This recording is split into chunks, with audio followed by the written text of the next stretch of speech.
Today's khutbah is about a very difficult subject to explain. It's about a concept that is at the heart of our relationship with Allah Azza wa Jal. Every one of us is a believer in Allah, and yet that faith of ours is in Allah is tested. It's not just about believing in the concept of one God or the concept of a God that deserves worship, but actually we have a deep, intimate relationship and a connection with Allah Azza wa Jal. وَلِلَّهِ الْمَثَلُ الْأَعْلَى. But the idea of a serious relationship first, let me just say a few things about that. There are people that you know in life that you have a connection with. Some of you are maybe alienated or separated from a close friend or maybe a family member. Many of us travel and move to different parts of the world, so you're not as connected to your uncle or your grandfather or whoever else. You know they exist, you have a relationship with them, you may even share a last name with them, but that does not mean you're intimately connected to them.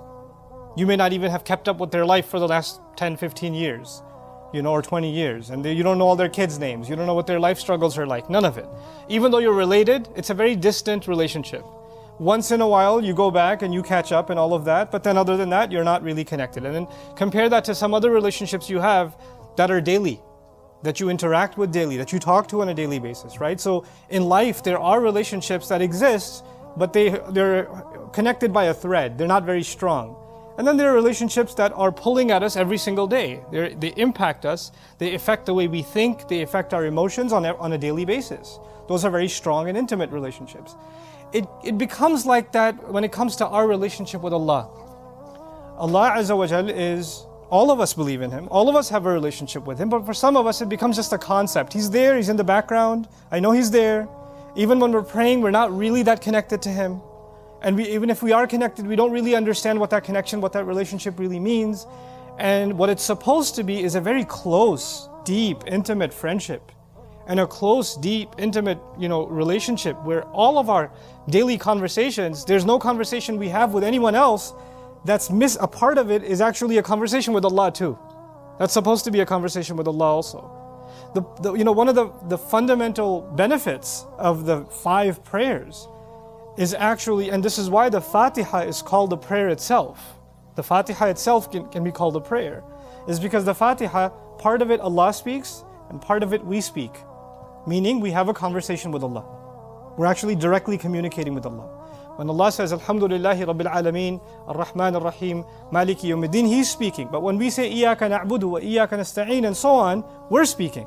So it's actually, when both parties are speaking, there's a conversation happening. And that's supposed to be when you have a close connection with someone, you talk to them every day. You talk to them multiple times a day. That's actually what the prayer is supposed to be. And that's literally where the word salah comes from sila, connection. So with that in mind, I want to share one dimension of that connection you and I are supposed to have with Allah, and how that's supposed to help. Allah created human beings in difficulty, and He created human beings in heavy burden. لَقَدْ خَلَقْنَا الْإِنسَانَ فِي كَبَدٍ. We certainly created the human being buried under heavy loads, exhaustive labor. Emotionally you're struggling, physically you're taxed, you're struggling, health-wise you may be struggling, financially you may be struggling, because of people you may be struggling. This life, Allah designed it to be difficult. Sometimes you look at other people and you say, they have it so much easier than I do. But you don't know what other difficulties Allah gave them that are invisible from you. Everyone has difficulties. Everyone has challenges. You would think, for example, that the Fir'aun had kingdom, empire, he had the world's largest army at the time, he had everything you could want, all the wealth you could want, all the power you could want, all the status you could want. He has everything. And how come he has everything and the believers have nothing? And yet Allah describes about him that he lived in a state of fear. وَنُرِيَ فِرْعَوْنَ وَهَامَانَ وَجُنُودَهُمَا مَا كَانُوا يَحْذَرُونَ. They used to live in a state of fear. He used to get nightmares at night. He couldn't find peace. Sometimes people have material things, but they don't have peace. Sometimes people have physical health, but they don't have mental health. They don't have emotional health. So all human beings were put in a state of struggle, and that's believers and non-believers. So the first, thing that I want to get across to all of you and remind myself of is, because we are believers, that does not mean our problems disappear. It's not like because I'm a believer, I'm not going to be sad. Or because I'm a believer, I'm not going to experience anxiety. Or I'm not going to have family problems. Or I'm not going to have financial problems or health problems or whatever else. Belief, our faith in Allah, our relationship with Allah is not there to solve our problems. It's not there to get rid of the people in our life that are causing us trouble. That's not the purpose of our faith. If that was the case, then the Prophets, ﷺ, who had the most close connection with Allah, would have had the easiest life. They would deserve because they would make dua, all their problems would disappear. And if you study the Prophets, the closest people to Allah, ﷺ, they have the hardest life. They have the toughest life. And the toughest life comes to them not even from some faraway enemies, it comes to them from their own families. So in other words, it comes to them from people they can't even escape. They're with them every day. They're with them their whole lives. And they can't escape those problems. So the idea that human beings are created and were placed in a situation where they're going to struggle. They're going to have to deal with very difficult circumstances, very difficult situations, and even people. They're going to have to deal with that is part of life. And that has nothing to do with, if you had more iman, you wouldn't have these problems. It doesn't work that way. As a matter of fact, the higher your iman, people assume the higher your iman, the problems are going to go away. No, the higher your iman, something else. And that something else is what I hope to explain to you today. To put it as an image, Allah created us and He put us inside of a storm. Okay, like imagine a storm in the ocean. You're in a storm. And the waves are turbulent and you've got your little boat, etc. And you're constantly worried about sinking. And you're worried about those who are sinking next to you.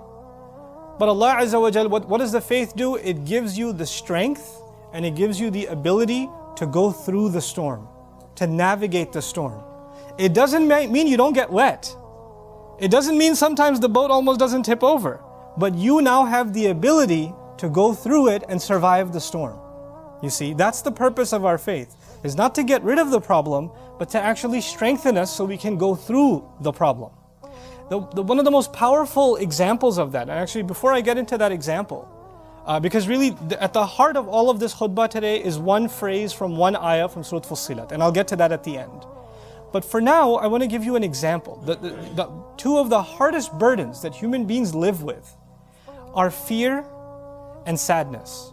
Fear and grief. Those are the two heaviest burdens that human beings live with in this life. As a matter of fact, when Allah sent Adam alayhi salam to the earth, He told him that when He gives His guidance, فَمَنْ تَبِعَ هُدَايَ فَلَا خَوْفٌ عَلَيْهِمْ وَلَا هُمْ يَحْزَنُونَ. Whoever follows my guidance, they're going to be able to combat fear and sadness, essentially. In other words, Allah knew that in the story of humanity from Adam alayhi salam to the last human being that's going to walk on this earth, every one of them is going to have to struggle with fear and they're going to have to struggle with sadness. Now what are these two things? Fear is about what's going to happen in the future. Fear is about, am I going to lose my job? Is what's going to happen to mom? What's going to happen to my family? What are they going to say? What's going to happen tomorrow? What's going to happen with my exam? What's going to happen with my immigration? What's going to happen with this and what's going to happen with that? These fears about what's going to happen in the next few hours or in the next few days or in the year from now or in the future, these fears are small and big and they're all the time. They're a part of us. You wake up afraid. You're afraid you're going to be late to work. You're afraid that you forgot about some task that you had to do or the time's running out. Small fears, big fears. But fear is a constant part of life. It's always there. And what you're afraid of, let's say a student is afraid of failing an exam. Up until the moments of the exam, there's fear, the heart is pounding. And they take the exam. And then unfortunately they get the result that they failed. And when they fail, there's no more fear, there's now sadness. I mean, there's fear of what your dad's going to do to you, but there's sadness mostly. Right? Now there's sadness about what happened already. So fear is about the future and sadness is about the past. What already took place in the past. And just because it's in the past, you don't get to tell someone, well, it's in the past, get over it. It's done now. You should move on with your life.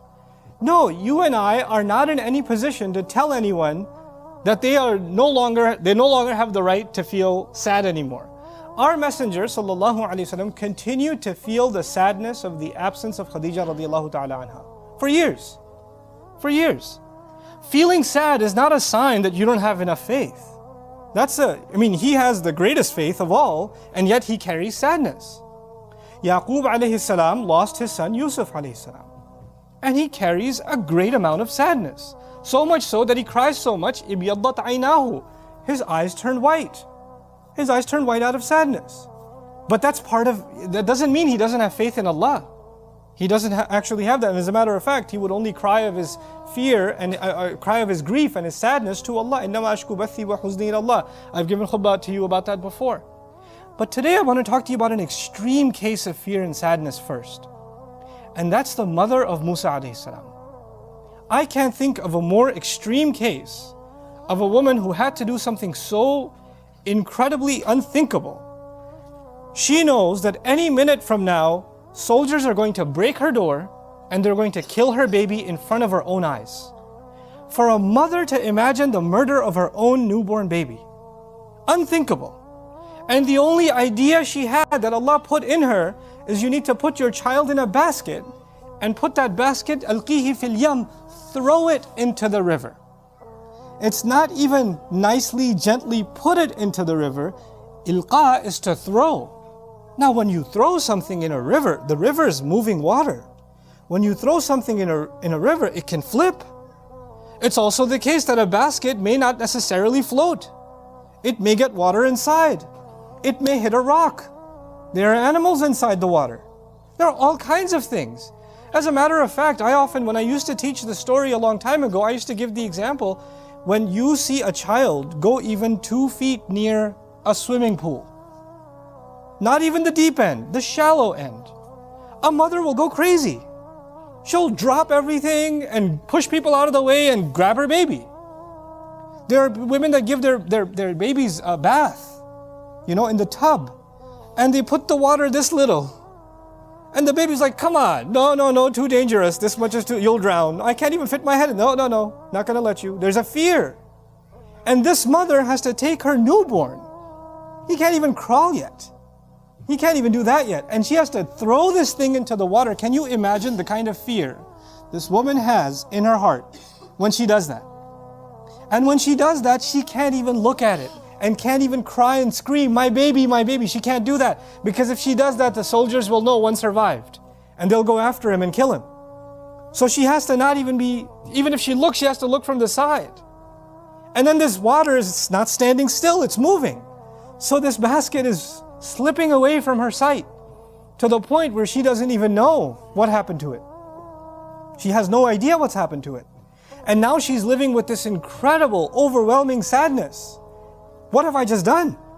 What's going to happen to my baby?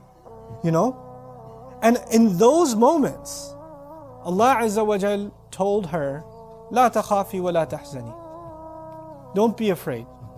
Don't feel sadness. And even though she still felt afraid, and she still felt sadness, what we're learning in these ayat is Allah will help you overcome not being drowned by fear and not being drowned by sadness. He can let you navigate those two feelings. Those two feelings are very powerful. They're enough to drive someone mad. They're enough to drive someone to the point where they don't want to live anymore. It can be that powerful. And yet Allah can give you the strength to overcome what you and I don't have the strength to overcome. This mother, like no other mother, could stand doing that and survive.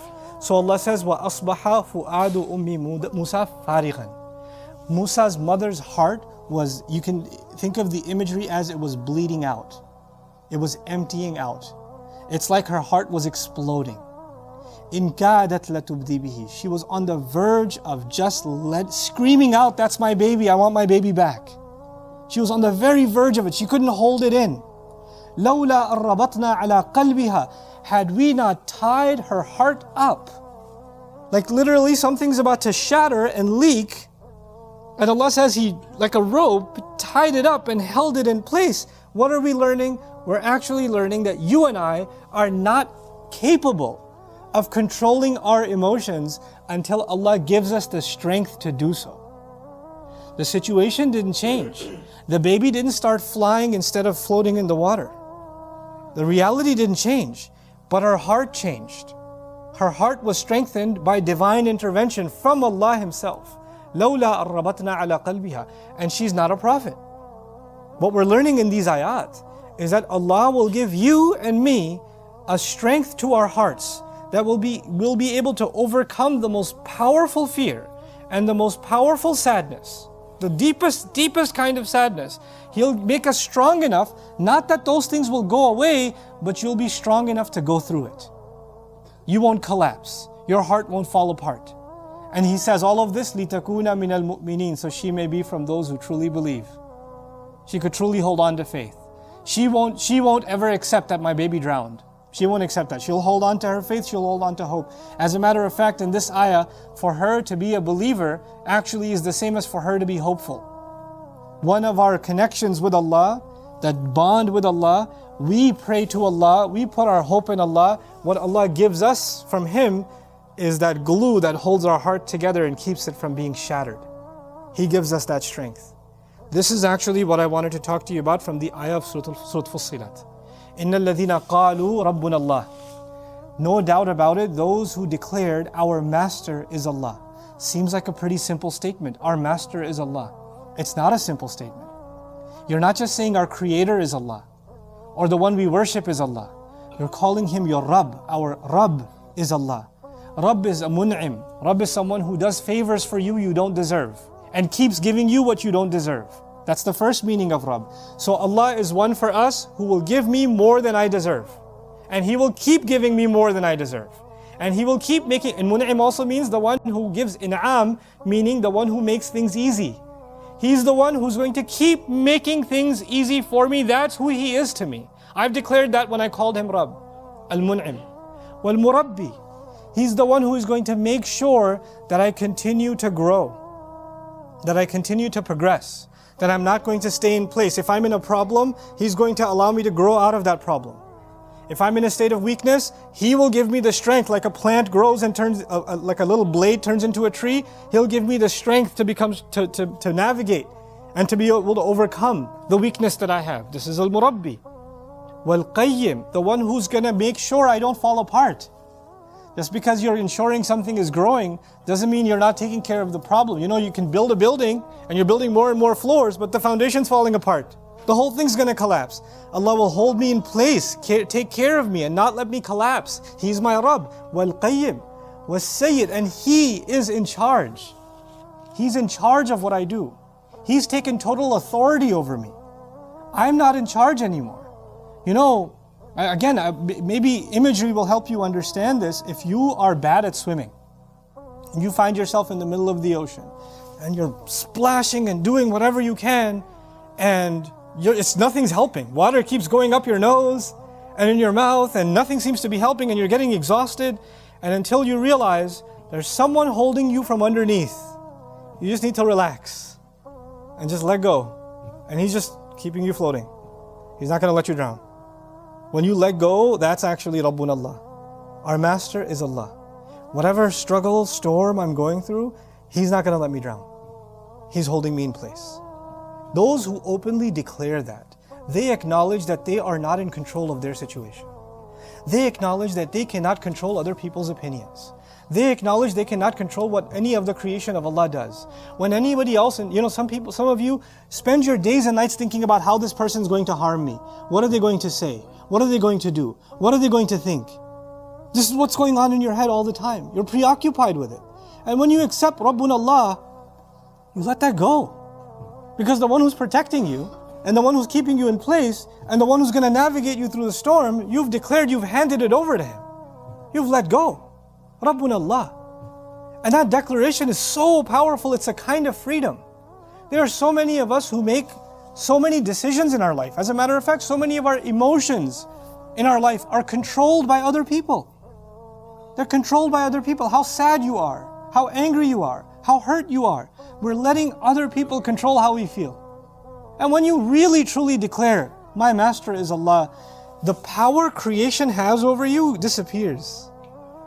Like they're just creations. They have no power when Allah doesn't give them that power. And when He strengthens your heart, then whatever they have to say and do bounces right off of you.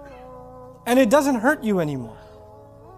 Again, reality doesn't change. You change. You change. I'll give you another quick example of that. You know, there was a terrible slander that the ayat I was sharing with you previously, I'll come back to that series soon. The ayat I was sharing with you about the slander against Aisha radiallahu anha. Ayat came of the Quran. Ayat came of the Quran and she felt relieved. She felt relieved. But you know what? The hypocrites were still hypocrites. The filthy mouth was still a filthy mouth. People were still saying what they were saying. That didn't change. For the believers, they recognized it and they made tawbah and they changed. But for people who had dirt in their hearts, they didn't change. So the hurtful words and the hurtful slander and the hurtful accusations continued. As a matter of fact, they continue until this day. They continue until today. And yet she's relieved. Reality didn't change. Allah didn't send those ayat to silence everybody. Because that's not going to happen. Allah doesn't do things that way. They let them dig their grave. That's fine. Allah sent those ayat so those who believe can have strength. Their heart could be tied. Their heart could find peace. That's actually إِنَّ الَّذِينَ قَالُوا رَبُّنَا اللَّهِ. Then he says ثُمَّ اسْتَقَامُوا. They didn't just say our master is Allah. Then they lived a life of trying to stand up straight. They lived a life of holding on to Rabbuna Allah. Not letting anybody else pull them down. Not letting anybody else get control. Not letting anybody else become their owner. Not emotionally, not physically, not financially, not in terms of their temptations. They recognized Allah's supreme authority and control and care over them. And they reminded themselves of that over and over again. You know, istiqama in Arabic doesn't just mean to be straight. They use it for poetry. Istiqama shi'r, ittazana. Or azala iwajahu. Like when the poet used to write a poem, it didn't totally rhyme. So he would make adjustments to fix it until it's finally even. All the rhymes are even and all the lines are even, all the syllables line up. That's the idea of istiqama. In other words, you don't just say, my master is Allah and now you're perfect. No, you keep struggling to fix yourself. You find yourself leaning this way. A little too much fear in your life and you pull yourself together. And you don't let that fear overwhelm you. You find too much sadness in your life and you remind yourself of Allah and you hold on to Allah again and He pulls you back together again. The idea of holding on to Allah to overcome and to be able to navigate your grief and your sadness. Again, I remind you, as I said in the beginning, our faith in Allah will not get rid of our grief. And our faith in Allah will not get rid of our sadness and will not get rid of our fear. But it will make us strong enough to overcome them. Strong enough to go through them without breaking us.